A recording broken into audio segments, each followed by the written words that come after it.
Hello everyone, my name is Naveen. మీరు చూస్తున్నారు Telugu tech Naveen YouTube channel. ఈరోజు మన టాపిక్ ఏంటంటే ఫోన్పే అకౌంట్ ఏ విధంగా క్రియేట్ చేయాలి, ఫోన్పే గురించి పూర్తిగా అయితే తెలుసుకుందాం. దానికంటే ముందు ఇంతవరకు కనుక మీరు నా ఛానల్ సబ్స్క్రైబ్ చేస్తే ఇక్కడ రెడ్ కలర్లో ఉన్న సబ్స్క్రైబ్ మీద క్లిక్ చేసి అలాగే పక్కనే ఉన్న బెల్ ఐకాన్ మీద ప్రెస్ చేయడం ద్వారా నేను ఏ వీడియో పెట్టినా మీకు నోటిఫికేషన్ ద్వారా వస్తుంది. మనం ఫోన్పే అకౌంట్ ఏ విధంగా క్రియేట్ చేయాలంటే మీకు కింద డిస్క్రిప్షన్లో ఒక లింక్ ఇస్తాను. ఆ లింక్ నుండి కనుక మీరు ఇన్స్టాల్ చేసుకుంటే మీకు ఫస్ట్ టైం కనుక మీరు ఇన్స్టాల్ చేసుకున్నట్టయితే మీకు 100 రూపీస్ అయితే బోనస్గా వస్తుంది. 100 రూపీస్ని మీరైతే యూజ్ చేసుకోవచ్చు. ఇక్కడ మీకు ఇన్స్టాల్ చేయండి. ఇన్స్టాల్ చేసిన తర్వాత మీకైతే ఇక్కడ ఓపెన్ అనేది వస్తుంది. ఇక్కడ మీకు ఇన్స్టాల్ అయిపోయిన తర్వాత మీకు ఇక్కడ ఓపెన్ అనేది వస్తుంది. మీకు అయితే ప్రాసెసింగ్ అవుతుంది. ఇక్కడ ప్రాసెసింగ్ అయిన తర్వాత మనకు ఓపెన్ అని వస్తుంది. ఓపెన్ అయిన తర్వాత మనం ఏ విధంగా మన బ్యాంక్ డీటెయిల్స్ యాడ్ చేయాలో తెలుసుకుందాం. ఇక్కడ మీకు ఓపెన్ అని వచ్చింది కదా, దీని మీద అయితే క్లిక్ చేయండి. ఓపెన్ అని మీద క్లిక్ చేయగానే మీకు నెక్స్ట్ అయితే ఈ విధంగా వస్తుంది. ఇక్కడ మీకు ఈ విధంగా మీరు న్యూ వాళ్ళు అయితే ఇక్కడ మీ డీటెయిల్స్ ఇచ్చి అయితే అకౌంట్ని అయితే ఫిల్ చేయాల్సి ఉంటుంది. మీ మొబైల్ నెంబర్ ఇక్కడ మీకు అయితే ఎంటర్ యువర్ మొబైల్ నెంబర్ ఉంటుంది కదా, ఇక్కడ మీ ఏ మొబైల్ నెంబర్తో అయితే మీ బ్యాంక్ అకౌంట్ రిజిస్టర్ అయి ఉంటుందో ఆ మొబైల్ నెంబర్తో ఇక్కడైతే మీరు లాగిన్ అవ్వాల్సి ఉంటుంది. ఇక్కడ మీ మొబైల్ నెంబర్ అయితే ఎంటర్ చేయండి. ఎంటర్ చేసి ఇక్కడ మీరు ప్రొసీడ్ మీద అయితే క్లిక్ చేయండి. క్లిక్ చేసినట్టయితే మీకు ఇక్కడ ఎలో మీద ప్రెస్ చేయండి. ప్రెస్ చేసినట్టయితే మీకు ఒక ఓటీపీ అయితే వస్తుంది. ఆ ఓటీపీని ఇక్కడ ఎంటర్ చేసినట్టయితే నెక్స్ట్ ఇక్కడ హలో ఫోన్పే ఉంటుంది. ఎలో మీద అయితే క్లిక్ చేయండి. నెక్స్ట్ స్టెప్ వచ్చేసి ఇక్కడ ఎలో మీద అయితే ఈ విధంగా క్లిక్ చేయండి. మళ్ళీ ఎలో ఆల్ ద టైమ్ అని ఇక్కడ మళ్ళీ అయితే క్లిక్ చేయండి. క్లిక్ చేసిన తర్వాత మీకు ఫోన్పే అయితే ఈ విధంగా ఫోన్పే యాప్ అయితే ఓపెన్ అయింది. ఇక్కడ మీకు చూసినట్టయితే ఇక్కడ మీకు అన్నీ ఉంటాయి. మీరు వేరే వాళ్ళకి ఏమన్నా మనీ పంపించాలన్నా, ఇక్కడ రీఛార్జ్ చేసుకోవాలన్నా, డిటిహెచ్ రీఛార్జ్, ఎలక్ట్రిసిటీ బిల్ ఈ విధంగా అయితే కింద పే చేయొచ్చు. కింద చూసినట్టయితే home, storage, switch, my money history ఉంది కదా, ఇక్కడ మై మనీ మీద క్లిక్ చేయండి. మై మనీ మీద క్లిక్ చేసినట్టయితే ఇక్కడ మీకు ఈ విధంగా వస్తుంది బ్యాంక్ అకౌంట్స్ అని. ఇక్కడ మీకు పేమెంట్స్లో బ్యాంక్ అకౌంట్స్ అని ఉంటుంది. ఇక్కడ మీరు దీని మీద క్లిక్ చేయండి. యూపీఐ ఇక్కడ దీని మీద క్లిక్ చేయండి. క్లిక్ చేసినట్టయితే ఇక్కడ మీకు యాడెడ్ న్యూ అకౌంట్ ఉంటుంది కదా, దీని మీద క్లిక్ చేయండి. లేకపోతే ఇక్కడ మీకు స్టార్టింగ్లో ఉంటుంది యాడెడ్ బ్యాంక్ అకౌంట్ అని.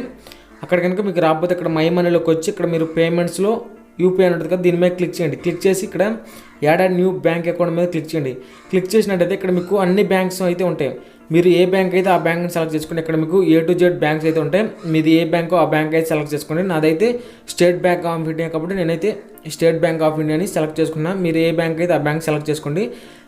ఈ బ్యాంక్ సెలెక్ట్ చేసుకున్నాక ఒక మెసేజ్ అయితే వస్తుంది. మీకు మొబైల్లో మినిమం బ్యాలెన్స్ అయితే ఉండాలి SMS రావడానికి. Fetching your bank account details ఉంటుంది. ఇక్కడ ఈ విధంగా నాకు ఆల్రెడీ ఒక బ్యాంక్ అకౌంట్ ఉంది, నేను ఇంకో బ్యాంక్ అకౌంట్ని యాడ్ చేయాలనుకుంటున్నాను. ఇక్కడ మళ్ళీ నేను యాడ్ న్యూ బ్యాంక్ అకౌంట్ మీద క్లిక్ చేసి ఇక్కడ స్టేట్ బ్యాంక్ ఆఫ్ ఇండియా మీద క్లిక్ చేస్తుంది. ఇక్కడ మొబైల్ నెంబర్, మీ మొబైల్ నెంబరు మీ బ్యాంక్కి ఏ నెంబర్తో లింక్ అయిందో దాన్ని సెలెక్ట్ చేసి ఇక్కడ కంటిన్యూ మీద అయితే ప్రెస్ చేయండి. కంటిన్యూ మీద ప్రెస్ చేసినట్టయితే ఇక్కడ మీకు నెక్స్ట్ అయితే ఈ విధంగా వస్తుంది. డిస్క్రిప్షన్లో వచ్చిన లింక్ ద్వారా జాయిన్ అయితేనే మీకు 100 రూపీస్ అయితే బోనస్గా వస్తుంది. ఇక్కడ మీకు అయితే SMS అని వస్తుంది. ఈ విధంగా సెండింగ్ SMS అయితే ఇక్కడ SMS తర్వాత మీకు వెరిఫై అవుతుంది ఫెచ్చింగ్ యువర్ బ్యాంక్ డీటెయిల్స్ అని. మీకు ఆ నెంబర్ మీద ఏ బ్యాంక్స్ అయితే ఉన్నాయో ఇక్కడ మీకు అయితే కనిపిస్తాయి. ఇక్కడ మీకు ఈ విధంగా అయితే ఒక SMS కూడా వస్తుంది.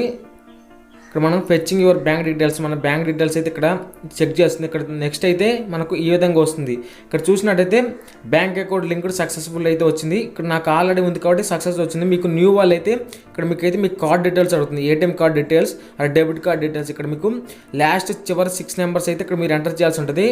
చేసిన తర్వాత ఇక్కడ మీకు valid up to month and year కూడా ఇక్కడ కింద చూపిస్తున్నాను వ్యాలిడ్ అప్ టు అని. దీన్ని కూడా క్లిక్ చేసి ఇక్కడ మీరైతే కంటిన్యూ మీద ప్రెస్ చేయండి. ప్రెస్ చేసిన తర్వాత మీకు అయితే ఒక యూపీఐ పిన్ అయితే సెలెక్ట్ చేసుకోండి. మీకు నచ్చిన 6 డిజిట్ యూపీఐ పిన్ని ఇక్కడైతే ఎంటర్ చేయండి. ఎంటర్ యూపీఐ పిన్, ఇక్కడ సెట్ యూపీఐ పిన్, మీకు నచ్చిన 6 డిజిట్ యూపీఐ పిన్ అయితే ఇక్కడ ఎంటర్ చేసి ఇక్కడ రైట్ మార్క్ అయితే ఇచ్చేయండి. ఇచ్చేసిన తర్వాత మీకు అయితే ఫోన్పే అకౌంట్ అయితే క్రియేట్ అయిపోయింది. ఇప్పుడు చూడండి, మనం మొబైల్ రీఛార్జ్ చేసుకోవచ్చు, అదేవిధంగా డిటిహెచ్, ఎలక్ట్రిసిటీ బిల్, ఈ విధంగా మనం ఏది కావాలన్నా చేసుకోవచ్చు. మనం వేరే వాళ్ళకి మనీ పంపించాలన్నా పంపించవచ్చు.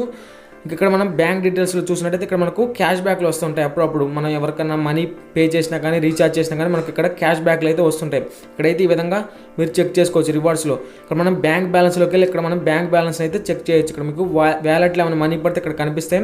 ఇక్కడ మనం బ్యాంక్ మీద క్లిక్ చేసి మీ యూపీఐ పిన్ ఎంటర్ చేసినట్టయితే మీ బ్యాంక్లో ఎంత బ్యాలెన్స్ ఉందో అయితే ఇక్కడ ఈ విధంగా తెలుసుకోవచ్చు. ఇంకా మీకు ఏమైనా డౌట్స్ ఉంటే నాకైతే ఇన్స్టాగ్రామ్లో మెసేజ్ చేయండి. నా ఇన్స్టాగ్రామ్ ఐడి వచ్చేసి తెలుగు టెక్ నవీన్. ఈ వీడియో ఇంతే ఫ్రెండ్స్. ఈ వీడియో కనుక మీకు నచ్చితే లైక్ చేయండి, షేర్ చేయండి, సబ్స్క్రైబ్ చేయండి. అంతేకాకుండా ఈ వీడియో యూస్ఫుల్ అనిపిస్తే మీ ఫ్రెండ్స్కి అయితే షేర్ చేయండి. Thank you friends, thanks for watching.